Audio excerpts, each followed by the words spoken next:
মানুষের কিছু মানুষের দীর্ঘদিনের যে ক্ষোভ তারই কিছু বহিঃপ্রকাশ ঘটতে গিয়ে কিছু জায়গায় দেখা গেছে তৃণমূলের পার্টি অফিসগুলোতে ভারতীয় জনতা পার্টির বা যেমন এখানে দেখছি যে আমার ভারতীয় জনতা পার্টির ব্যানার করেছে।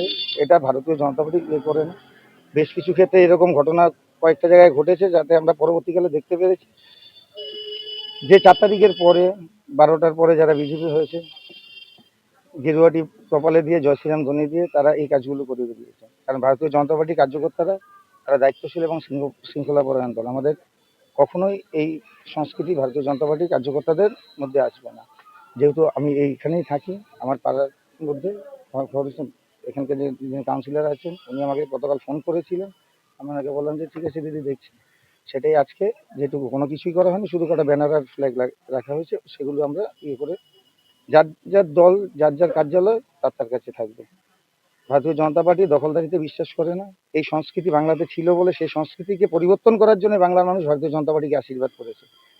ভারতীয় জনতা পার্টি পশ্চিমবাংলায় প্রথমবার সরকার গঠন করেছে। এছাড়া সারা ভারতবর্ষে 22টার উপরে রাজ্যে ভারতীয় জনতা পার্টি সরকার চলছে।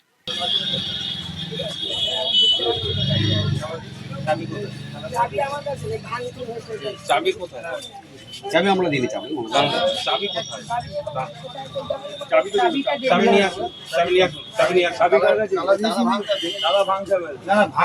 ভাঙবে কেন? চাবি আমাদের এখান থেকে মানে পরিবর্তনের ইয়ের পরে কি কেউ কোনো তালা দিয়ে আপনাদের চাবি আপনাদেরকে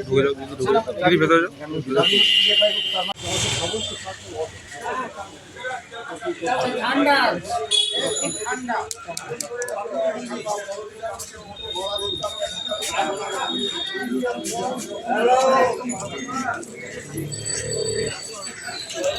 দেখেন, এখানে প্রত্যেকেরই মত প্রকাশের অধিকার আছে।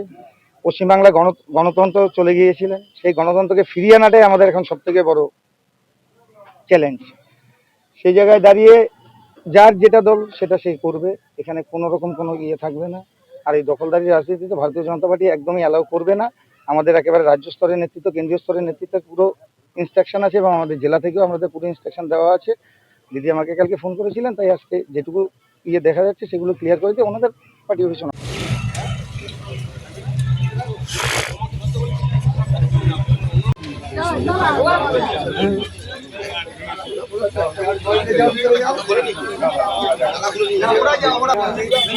আমার বাড়িতে